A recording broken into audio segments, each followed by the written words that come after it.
Labrador duck, the vanishing sea duck. Some extinctions arrive with noise, gunfire, chainsaws, warning signs ignored. This one arrived quietly.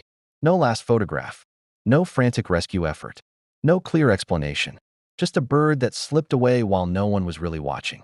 The Labrador duck was one of the most unusual birds ever to inhabit North America. Unlike most ducks, it lived almost entirely at sea, riding the cold, rolling waters of the North Atlantic. It was rarely seen inland, rarely heard, and poorly understood even by the naturalists of its time. Males were striking, dressed in bold black and white, with a clean, elegant contrast that stood out against gray waves and rocky coastlines. Females were subtler, cloaked in muted browns that blended perfectly into windswept shores. Together, they were birds shaped by salt, storms, and isolation. Even at its peak, the Labrador duck was never abundant. It did not gather in massive flocks. It did not nest near human settlements. Its breeding grounds were remote and largely unknown, possibly along the rocky coasts of Labrador or northern Canada.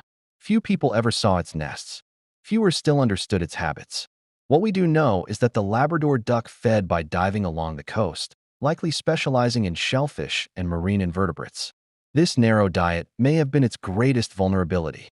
As humans harvested coastal resources, oysters, mussels, and other shellfish, the duck's food supply quietly declined.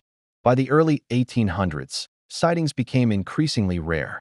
Hunters did not heavily target the species. Its meat was reportedly unremarkable.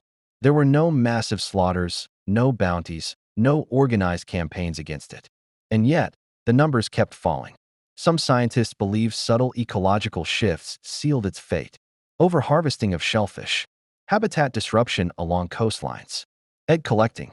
A species already uncommon pushed past a threshold it could not recover from. The last confirmed Labrador duck was collected in 1875. After that, the species vanished. No search parties were sent. No laws were passed in its defense. The bird disappeared so cleanly that history barely noticed, leaving behind only a handful of museum specimens and a silence where understanding should have been. Today, the Labrador duck stands as one of the strangest extinctions in North American history. Not because it was dramatic, but because it wasn't. It reminds us that extinction doesn't always arrive in flames. Sometimes it comes quietly, patiently, waiting for us to look away. And when we finally look back, there's nothing left to see.